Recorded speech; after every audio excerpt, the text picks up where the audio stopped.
ran up a check, I might do it again. Enemies close, have me thinking they're friends. 10 toes down, I'll be free until the end. Crib outside the city, I don't feel safe in my hands. Took so many years, I'm just waiting for the wins. I'm in debt to no one but the one who took my sins. I do it for real, there's no reason to pretend. If I do it once, I do it again. Add it up, bankroll, euro, peso, add it up, I'm just doing me, everything is on me, oh you matter what. Add it up, bankroll, euro, peso, add it up, I'm just doing me, everything is on me, oh you matter what. Add it up, told her if it's all me, everything is on me, gon' back it up. Matter what, told you I'ma do me, why you hating on me, it's not adding up. I do roll like a Mack truck, country heart, I might cop a farm and go act up. Lot of scars, I was cold-hearted, now I'm backed up. Keep it real, I do this once a month, I don't rap much. I just take the money and go stack up. Hello. What up, Marie? I love that little jam, girl. I'll be in the back, they don't see me. But I mean, what up, Savannah? Man, it's your boy, Julius Campbell with Marie Jones, Inc. to Inc., Incarceration to Incorporation. As always, on Fridays, we are delighted to be in your homes. We are delighted to be on your airwaves. Why? Because we love to provide a platform for returning citizens to share their stories. Before we even get crunk up, I want to give a shout out. Marie, who do we give shouts out for allowing us to do what we do? To Mr. Julius Hall, I'd like to thank you for giving us this platform to tell our stories and for us to be comfortable telling our stories. Also to AB, who came up with Incarceration to Incorporate. Sorry, AB, who came up with Incarceration to Incorporate. A wonderful also man. So anyway, Mr. Campbell, take it away when you tell how we do this recidivism thing and all this. Go ahead and say what you got to say. Well, what she's saying so eloquently is OAA Savannah, Offender Alumni Association. And what we do is we like to connect the dots. So many people think that when returning citizens come home that they're going to automatically go right back. But we kill that false narrative by sharing our stories, because there are so many positive, powerful stories that are out there, stories of success. What type of success? Well, we have organizational success, we have relational success, occupational success. There are so many different successful stories that we want to get out there so that we can change the narrative. And at OAA, where we provide a safe space for returning citizens, we do three things. And what are those three things that we do, Marie? We empower, encourage, and educate one another, because no one person can do it alone. I like us coming together, sharing our stories, because you can draw off Julia's story, you can draw off my story, and that's the good thing about OAA Savannah. We are very positive. OAA Alabama is about to be on here shortly, and OAA Atlanta is about to be on here. We're about to share our story. That's the connecting the dots. If I don't know something, we can take and refer you to someone who may know some jobs. We give resources like that. That's connecting the dots. If you have your children who need help, we have Miss Angela. She is with TIP organization. That's connecting the dots. So that's what Miko is talking about when he say we connect the dots. One person, if that's the encouraging part, that's the empowering part, connecting the dots. Oh, I love it when you say that. When we give shots out to these other organizations, these grassroots organizations that's in the trenches, boots on the ground, doing the things that a lot of grass top organizations are not able to do. And so what we love, as we have also just been sharing, is every other Wednesday, what we do is we provide a safe space at 8011 Waters Avenue. That's 8011 Waters Avenue. That's Deliverance Prayer Tower. Shouts out to the pastors and the leaders for giving us that space to be able to help, that space to be able to encourage, that space to be able to, I love the word you just said, empower. That's what we love to do. And so tonight, what we want to do as we get ready to join us with our guests from Alabama and Atlanta, I just want to share briefly, Marie, what I was able to do last night. I was given a wonderful opportunity by GBPI. That is the Georgia Budget Policy Institute. What they did was they grassroots organizations a platform, an opportunity to share and to represent who they are and what they are doing. And it was a powerful moment last night for all those of us that were on the panel to share our stories. And I believe that that is going to open more doors for us to be able to help our returning citizens. Whether you were locked up 20 years ago or 20 days ago, it is our desire to help you to connect those dots by providing employment opportunities, by providing housing resources, by providing food and clothing, and especially employment. So as we often get an opportunity, we are going to bring these resources before. So, Marie, I want you just a little bit before we get ready to break in our leaders. I want you to tell us a little bit about what you've been doing throughout the course of this week when it comes to OAA and also when it comes to returning citizens. I know I see you on the Facebook, sharing, giving shouts out. So just tell us a little bit about what has been going on with you. Well, with OAA, we just had a meeting last week, Wednesday, OAA, and we had Mr. What's his name? Sanchez. He came out. He has a logistic company. He came out, and I can put his phone number up to give information about how to get a job. And I said this before, and I'm gonna say it again. He also provides transportation to and from work, and he does not pay minimum wage. He pay above minimum wage for you because he knows that minimum wage, he knows that, it's really expensive to live now in today's society. So he knows that minimum wage is not good enough. So I just want you all to know that OAA Savannah Offender Alumni Association, we really try our best to do what we can to help. We also provide a meal for you all. And if you come, you can meet different. What's her name? Angela was there. I love Angela because Angela she really provides and help the babies, our children. And so if you need like counselors, she also have counselors that can come inside of the home to help. So I think that's good. TIP organization, that's a grassroots, and she hit the ground running, and Angela is for the kids. So I really, really like that. And Mr. Isaac was there. Isaac took and shared his story. He's with, what meeting they had just the other day, Miko? The meeting that they had for the young boys. What's the name of that? Huh? Boys Chat. Boys Chat.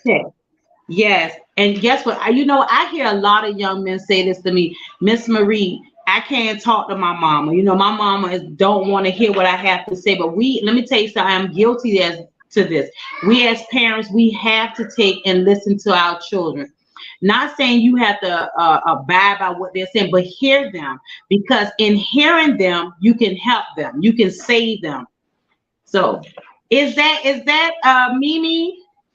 No, that's Dina. Hey, Dina. Hey, everybody in Savannah. Let me see if Mimi's coming on.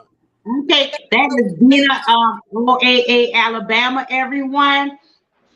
She introduced me and Julius to OAA, and that's how OAA Savannah got started with Dina, OAA Alabama. Yes, indeed. Yes, indeed. And you guys are doing a fabulous job, right? Thank you, Dina. Yes, you guys are doing an excellent job up there. And what it's all about really is taking ownership of our communities. But with that ownership comes this issue. With these issues, we must be a solution.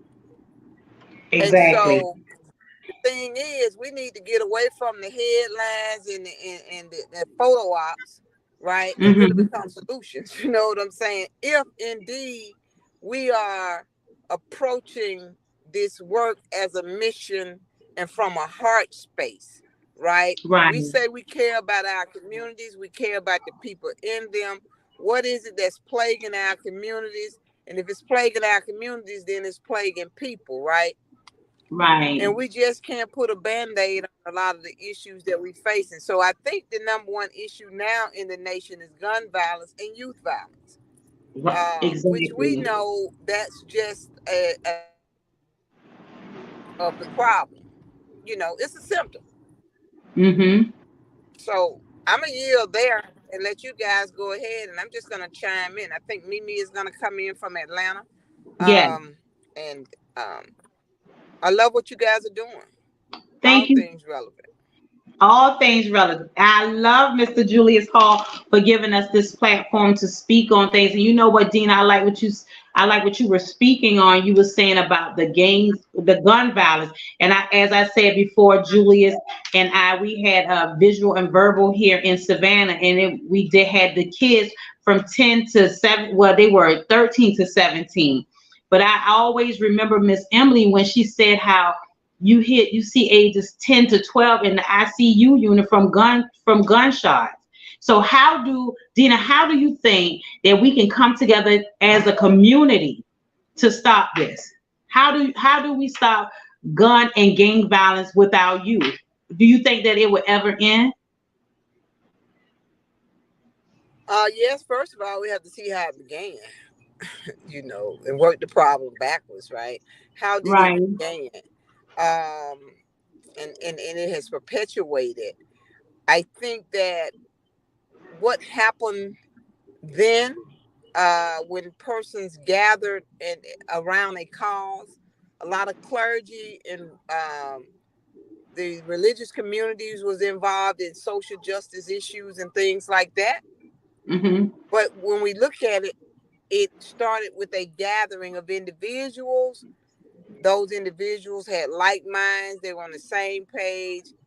They had identified this as a problem, and they were approaching it with a collective thought process for the solution. And they wasn't gambling and fighting over who's going to do it, whose name going to have a stamp on it.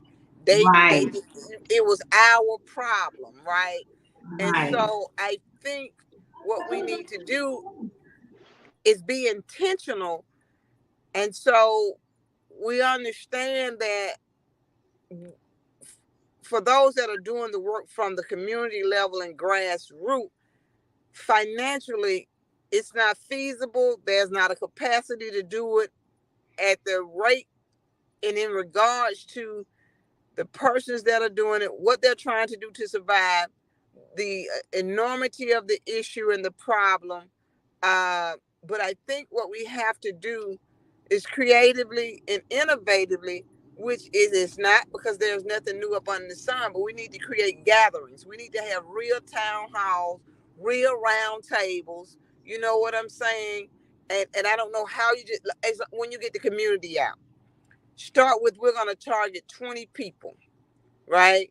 And just to get them out there centered around a conversation about this. That 20, the next time we meet, need to bring somebody else. And we need to do this every week, until we have amassed an enormous amount of people that are trying to get to a community solution. That's just me. Because people gather, well, we're going to put a moonwalk, we're going to have bouncy houses, we're going to barbecue. You know what I'm saying? We're going to have some photo shoot. We're going to be on Facebook. We're on Instagram. We're going to go live. I mean, but are you guys down here in City Hall when they talking about how they want to buy 95 new police cars and have 95 new officers? That's right. I mean, what we going to do with that? Let me ask a question real quick, because I won't be on with you ladies all night, but I definitely want to ask this question to not only to Dina, but also Marie. I would love for you to chime into this as well. Recently, I just learned a new term, and that word is grass tops. You often hear people talk about grassroots. Grassroots are those small organizations that are community bound, that are in the trenches, that have boots on the ground, and they are tangibly understanding what's going on in our neighborhood. Grass tops are those huge organizations that get the funding, that get the grants. And what I want to ask is, how can we bridge the gap between those grassroots and grass top organizations in order to be more effective in reaching both our youth, young system impacted, and our returning citizens? Can you answer that for me? Wow. Yes, I'm gonna let Marie take a stab at it. Dina, can I tell you something? I can only speak for the city of Savannah, Julius, and I feel that, and I'm not trying to offend anyone, but the city hall, all of them, they know what is taking place and what is going on in the city, right? So why don't they take and help? This is not a Julius and Marie and Dina problem. This is our problem. And so I just feel that it should be, like you said, Dina, if we take and put on something every week, because it takes money, Julius. It takes, maybe I'm not answering the question right, but I feel like it takes money. If you give and I give and Dina give and this one give, it takes money to get the word. I don't know who we have to, I don't know who we have to get in touch with for things to get better, but it needs to get better. Because in the trenches, that's what we are. We're in the trenches, and I don't know about the word that you just said, Miko. What is that word you just used? Grass tops organizations, and I want Dina to be able to speak to this too, but we got to be mindful. We're getting ready to go commercial, so Marie, watch that we probably can do that. Let Dina speak when we come back. But grass tops are those organizations like United Way or NAACP or those big name organizations. That's I want to speak on that. I want to speak on the grass top. Then now that I have the understanding what you're saying, the United Way, Dina, wants to put OAA Savannah in a database. But my director, he's so busy, and he been told me to take, and let me say this, he been told me to get the meeting, because I had a director named she was at a meeting, I was there. She said she want to put OAA Savannah in the on the day where we can take and start getting funding. So that's my fault right there, Miko. So United Way wanted to be on their database. They did. Great. But just remember, as we get ready to go to this commercial, Dina, that's the question I want you to be ready for. How do we bridge the gap between grass top organizations and grassroots organizations in order to be more effective in reaching our young system impacted kids and our returning citizens? I know that you have the answer, that you can be creative, because OAA Alabama is doing that. And so just be ready as we get ready to go to this commercial. Thank those of you. Run that question back to me again, Julius. How can we bridge the gap between grassroots and grass top organizations in order to be more effective in reaching our returning citizens, adults, and our youth returning citizens? All right. Got it. We have just a moment or two right before we go before break.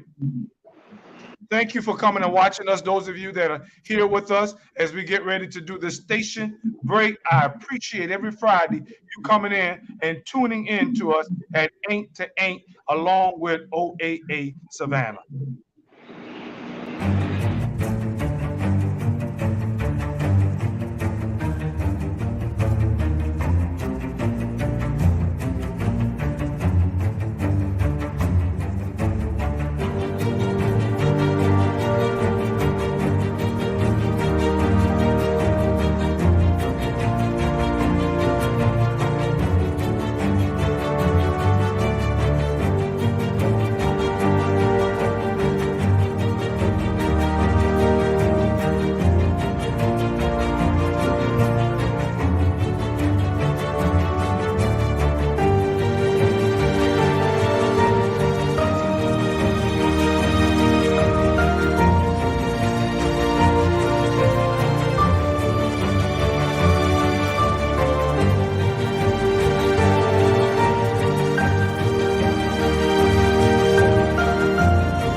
Hey, Dina.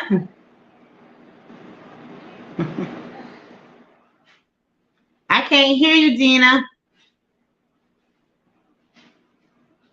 Julius gone? He had to step off and he left. So Go ahead. You go ahead and you answer the question how we do the grass top with the grassroots and how can we bring that together for returning citizens and the system impact of the youth, Dina.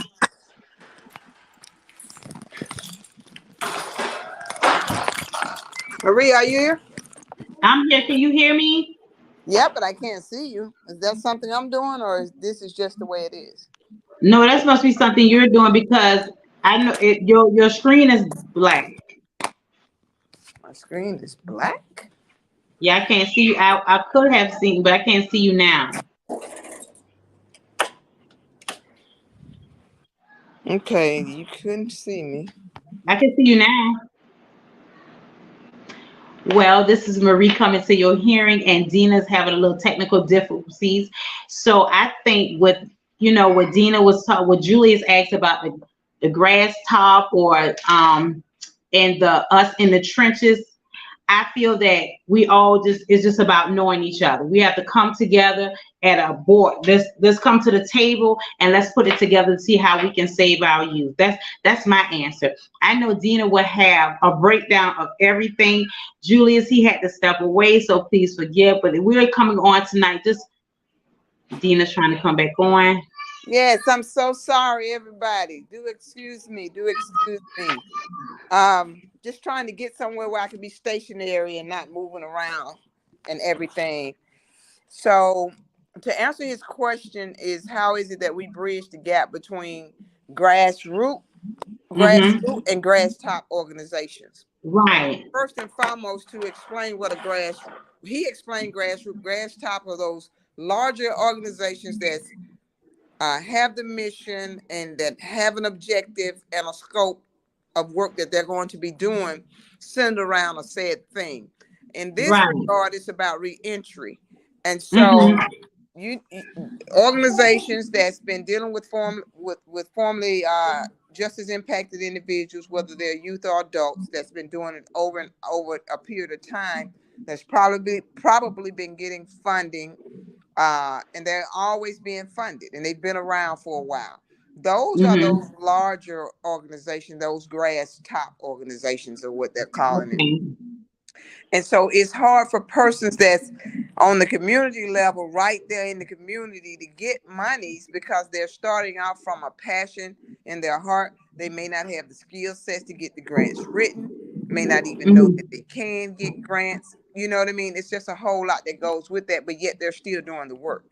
And they're doing it at a rate that surprises a lot of people, especially when they do not have the financial resources in order to effectively help them and assist them in doing the work, because in their work they are effective, and so they can do even the more if they were able to get the proper funding for it.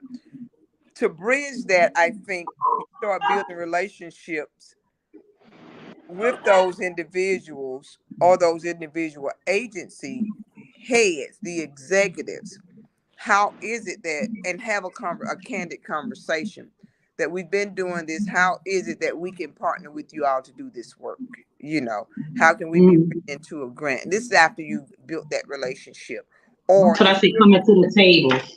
And if we're writing a grant, can we add you to it for you to do this said component of it? Or can you be the lead agency on this grant? We were just able to work with a phenomenal group of individuals when we first got to Atlanta that was strictly about getting the work done and about the people and not about the monies, right? They supported us in becoming the lead agency in the applications of some funding, which allowed us to partner with individuals that had organizations that were directly impacted themselves that had been struggling with funds. And so we were able to sort of kind of lift persons as we were climbing and build a conglomerate in order to get the work done. And in a 4-year period, you see the effect of it, right? Not just the awareness that's being raised, but the lives that's being impacted. And the thing about us, our success isn't in the number. It's not that we're successful because we served 150 people this year. What does serve mean? Serve means someone came in your door, signed in for a class, or you sent them out to a resource or whatever the case is, and it was 150 people. But is the person's being successful? Because our success is predicated on the individual success. Yes, he stayed out of jail for 3 years, but the man is still homeless without a job. Right. That's not success for us. Success is the individual being able to move on with his life.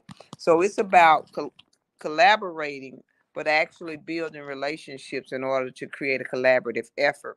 But what we find in this work is that it's very competitive.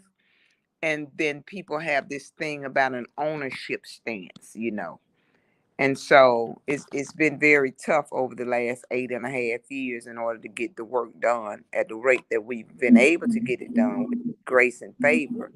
So I lean into that. Do you have any questions in the chat from somebody that's listening?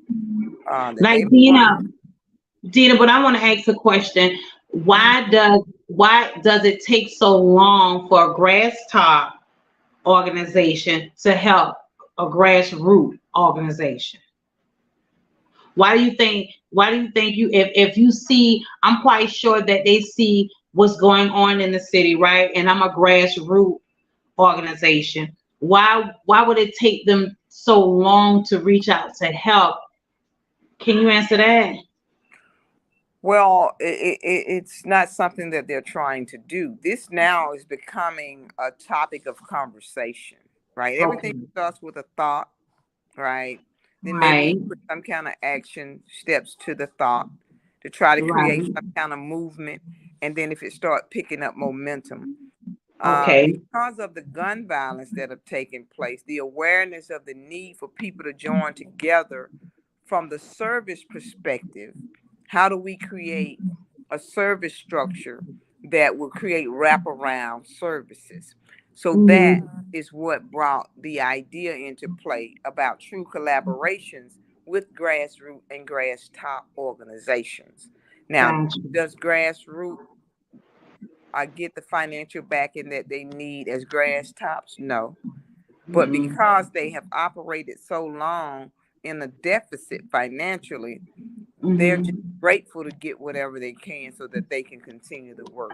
And I think as we continue to work and continue to build and to continue to do our part with those that we are partnering with from the grass top communities, then eventually we should get some kind of cohesiveness and some kind of momentum in that arena, and then it no longer would be competitive as it has been. So how long do you think that would take? Well, we've been in Atlanta 4 years, and we've been in Alabama 9 years in March, and we just got funding last year. We just got funding last year. So when you guys opened up Savannah, we didn't have any funding. No, we didn't have any funding. Our funding stream was in Atlanta. Alabama just got funding stream last year, and it was for our youth programming. Our adult programming doesn't have any funding. Right. So, in our community engagement has had some sporadic.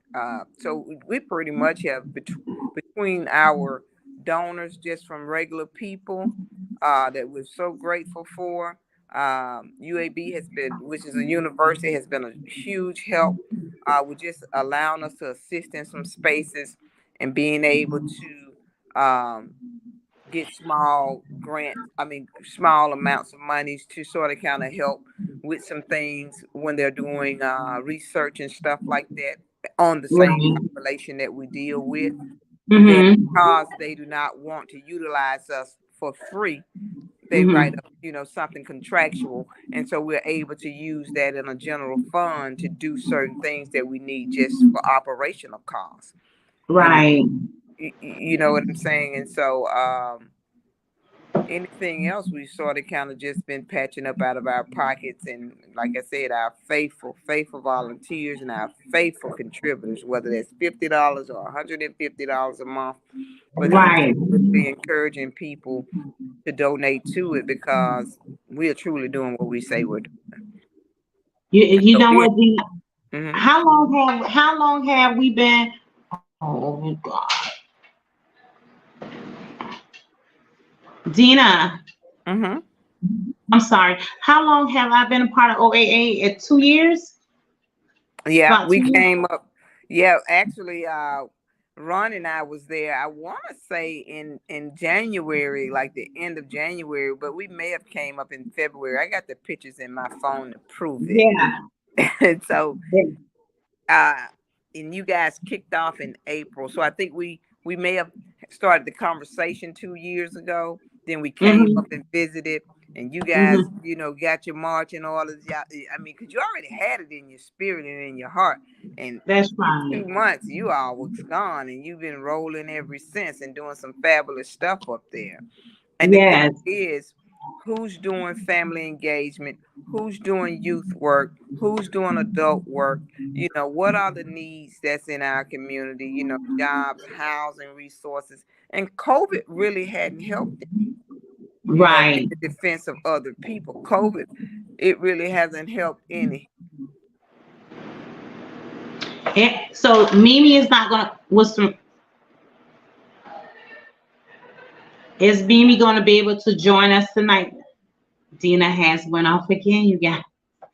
I'm sorry about the technical difficulties that we are having tonight, but I just like the topic, the grass top and the grassroots, and how we can meet in the middle so that we can be able to help our community. That's what it's all about. Still helping our community, helping those that need the resources, especially returning citizens. When you come home from prison or it's not easy for a lot of people when they need jobs and help. So I just would like the grass top communities to come to the grassroots, which is OAA Savannah, and help, because we are here to encourage and empower and educate our people and to help them. And guess what? Recidivism is a word that we don't want. We don't want to return to prison. We do not want to return to prison. A lot of people that are in prison are getting out doing miraculous things, like Mr. I am so impressed with Mr. Hall.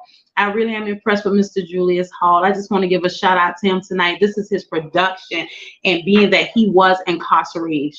He was incarcerated once upon a time, and I love what he said. He said, Marie, a debt paid is no longer a debt. So you cannot keep. They told me that you got. Okay. Sorry, okay. They keep putting me backstage, Marie. Somebody put me backstage. Okay, I'm sorry because I don't have control of that, Dina. Okay. So it's just a mishap. So I'm sorry, but I want you to continue.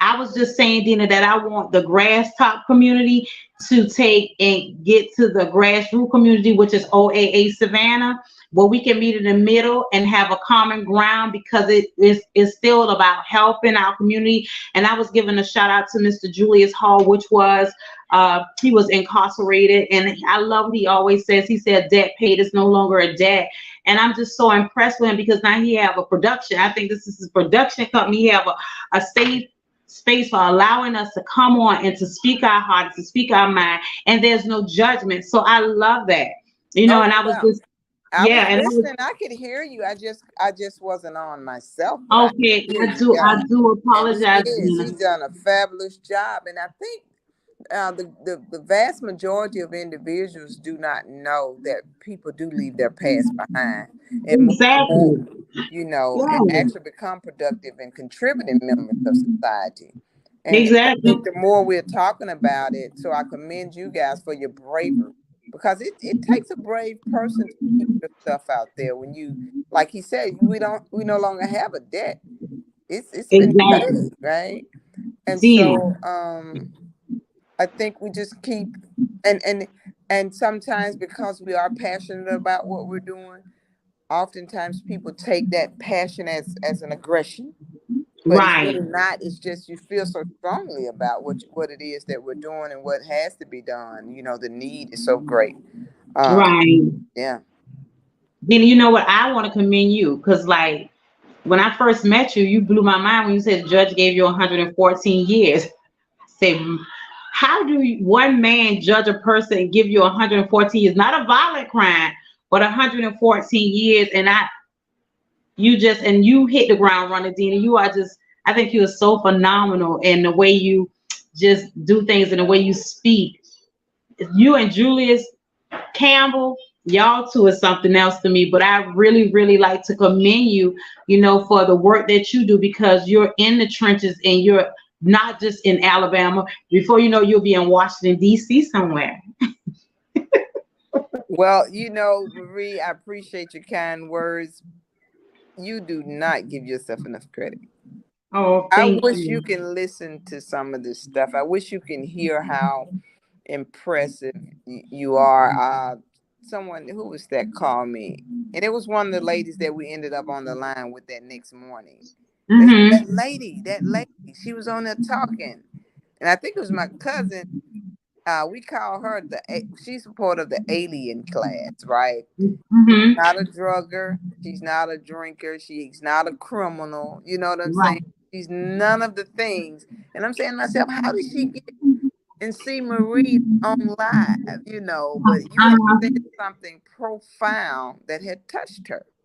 Oh, well, thank you. And so it speaks to the need to continue to elevate the voices of those that have been directly impacted, right? Right. Whether that's directly impacted by the criminal justice system. Oops, they don't put this out there enough. Directly impacted by poverty. Yes. All of that, So yes. we just have to keep doing what we're doing, because no one is meaningless. No one's experiences are meaningless. And I think because of the collective differences, it make life beautiful.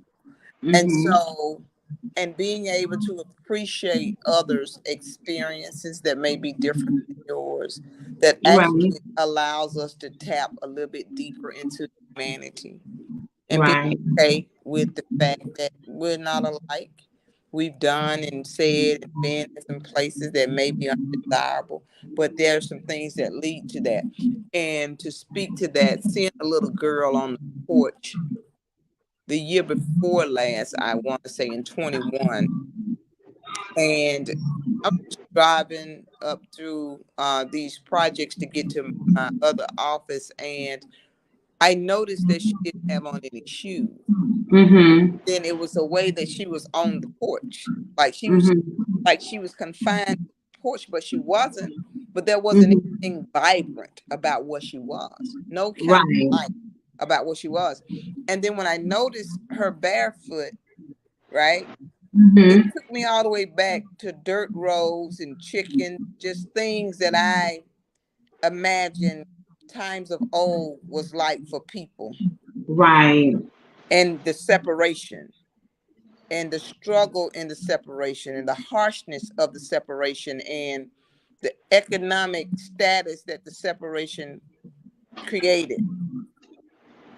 And that many people hadn't moved from that. But our expectation on them is different. Right. And so I reached out then to the Jewish Community Center.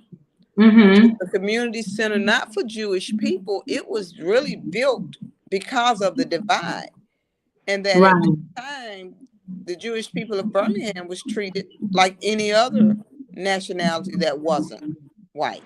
And so they built this to be a community space for individuals that couldn't access the YMCA, because they would be put, And so, but they have a beautiful program. I mean, they are doing so much great stuff there.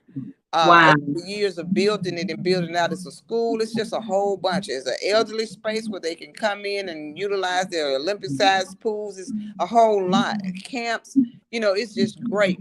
So I reached out in order to see what would it take to get a child scholarshiped to access some of the things that they have made available. I like that. So you have to just continue to get up, suit up, and boot up. That's all I'm saying. I like the suit up and boot up. Every door. knock on every door, because all of them aren't locked. Exactly. You know what I'm saying? Exactly. All exactly. of them are locked. And so we just have to continue to knock on the door. What we must do is get as far away from the status quo of social media by continuing to perpetuate harm ourselves, the way we're always on there sending things viral that's negative, that's demeaning, that's heart-wrenching to see other people suffering through. That's right. We need to talk about how is it that our city governments can create ordinances when they see these children showcasing and branding these guns, and we know that they're underage. Exactly. You know, how is it that you can create, when they say, well, that's going to cause mass incarceration? No, it's not going to cause mass incarceration, because what we've found is, as much as it's about the people and it's the people's voice, only one person speaks. Right. You see what I'm saying? So how is it that we can get an ordinance, just like you got truancy officers and things of that nature, that because they already watch social media, and when you've identified 1 or 2 or 3 kids that you know, that's 13, 14, and 15, then you need to knock on the door and say, now you do see Jacob right here, don't you? So Dina, excuse me 1 minute. We have to go to commercial break, people, but we'll be right back. Right.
Hello, welcome back to Incarceration to Incorporate. I am Marie coming to your hearing, and Dina is not on. I don't know what happened, but I know that we were talking about grassroots and grass tops and how I think that we should just meet in the middle.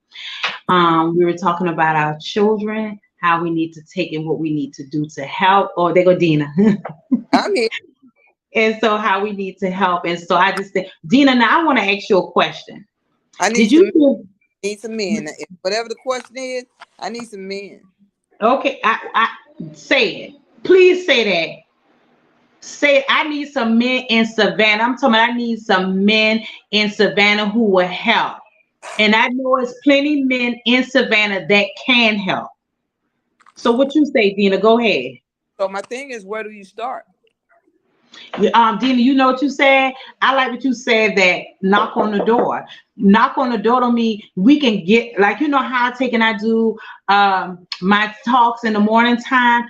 I want some positive men on my page that I know if they can inbox me or whatever, say, Marie, I am here to help. I will be so happy, because we have young boys and young women who need the support of our men. You know what I said the other day, Dina? I say a father or uncle is so necessary. It is so necessary to have a man in a child's presence. I say an active. Can I say this? An active parent, an active father, active man. He's being positive in his children. Like, that makes a difference, Dina. It does. It makes a difference. Now, what my kids may not do, let me say this. When my kids want to be rebellious, now they may not listen to me as fast as they would listen to their father. I'm just being honest. So ma'am. Exercise. I just did an exercise with 7 boys in an alternative school the other day. I let them guide the class. And in their guidance of the class, unbeknown to them, I get to jiving around with them and everything. And I get to jiving around and everything with them. And then talk about who's the most important person in the household. All of them said the mom.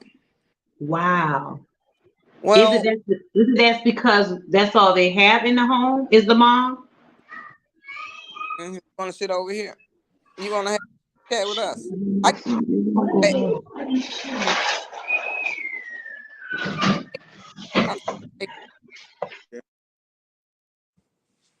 How everyone's doing? Not yet.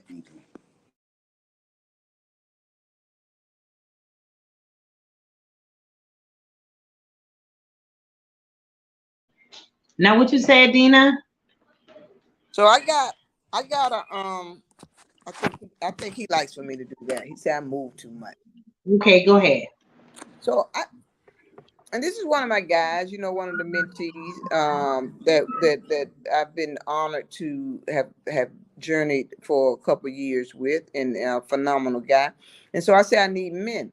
So I'm doing an exercise in school, and I have 7 boys in an alternative class. And so I allow them to sort of kind of guide the conversation, even though I know where I'm going with it.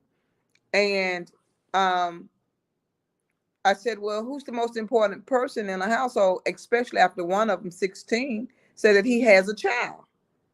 And wait a minute. So who's the most important person? Because we always talk about our black and brown boys, 13 to 24. We're always talking about single mothers and and all this stuff.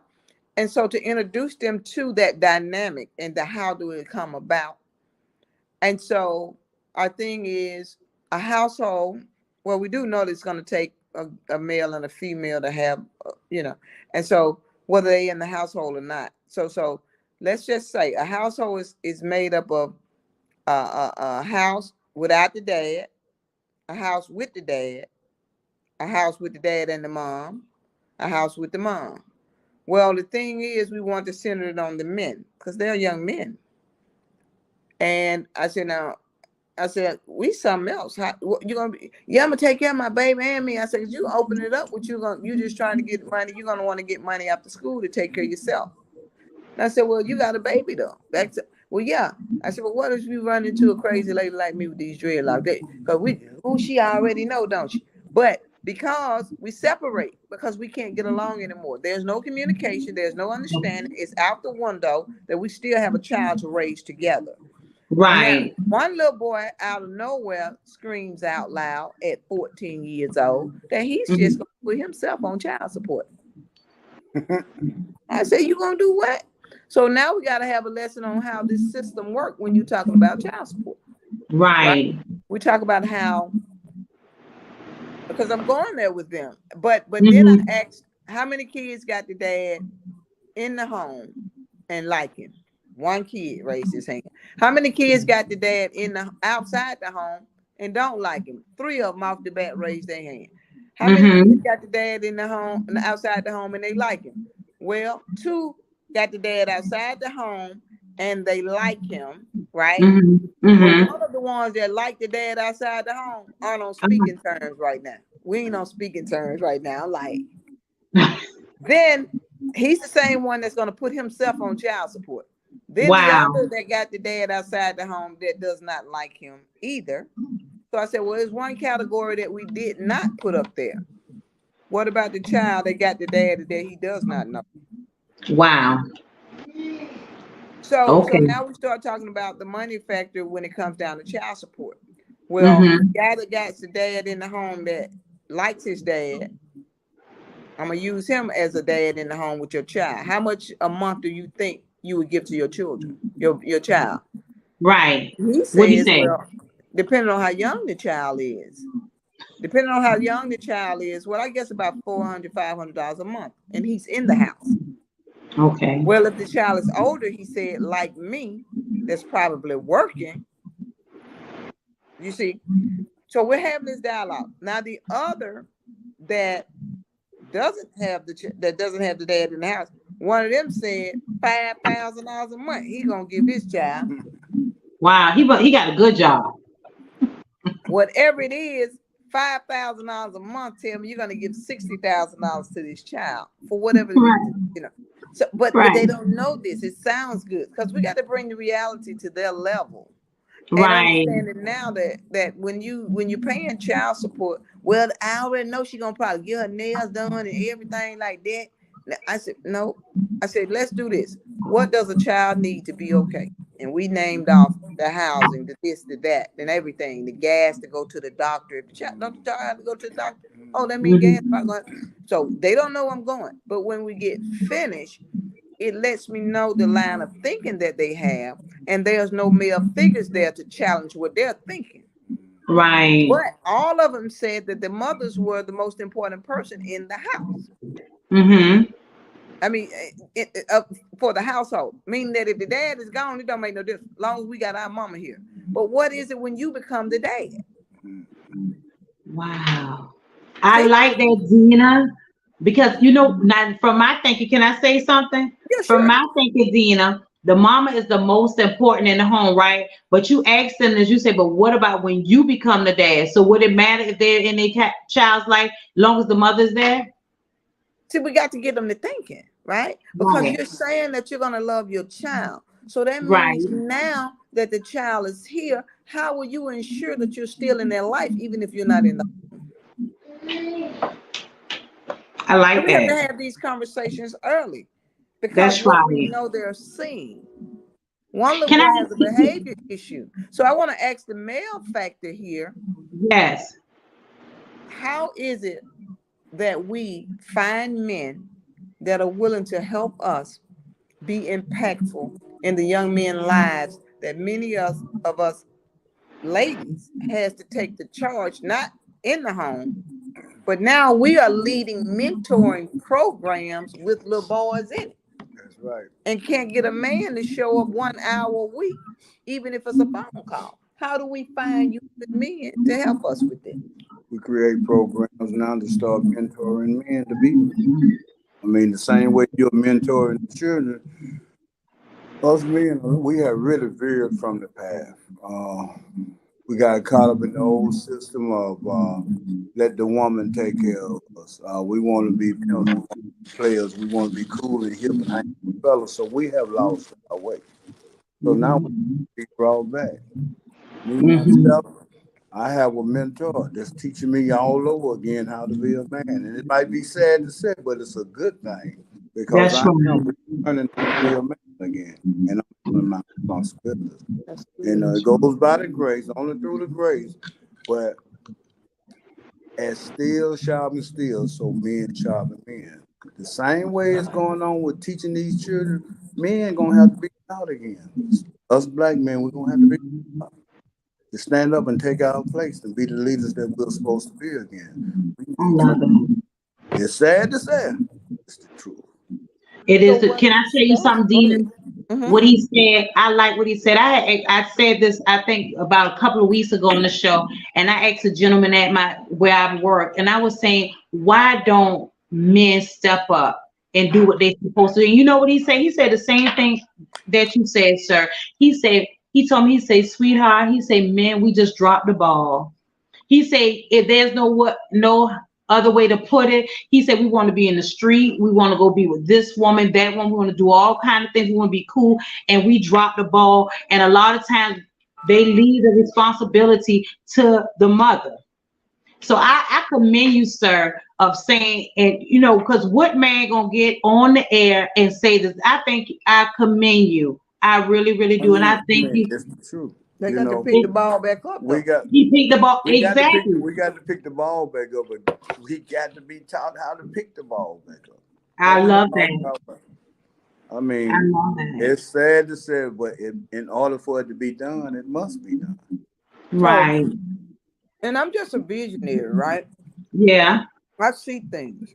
So I know that I'll never get to where I'm trying to go if I don't start. Right.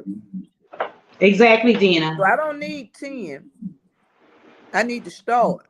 Just start. So my charge to the men that may be listening, the women that may be listening, that can tell the men, we need you guys to start. That's right.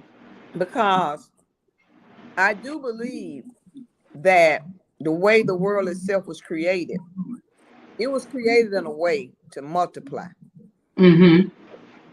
You know what I mean? Because of how much we lose, the gain itself is always greater. That's right. It has shown itself. You know what I mean?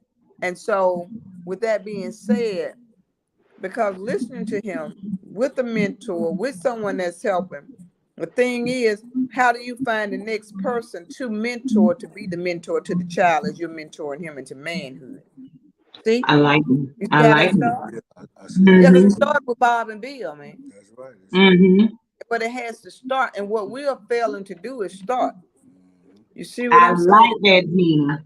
Yeah, Dina, excuse me for cutting you off, Dina. We're like 4 minutes out, and the show is going to be over. But I want you, Dina. And what is your name, sir?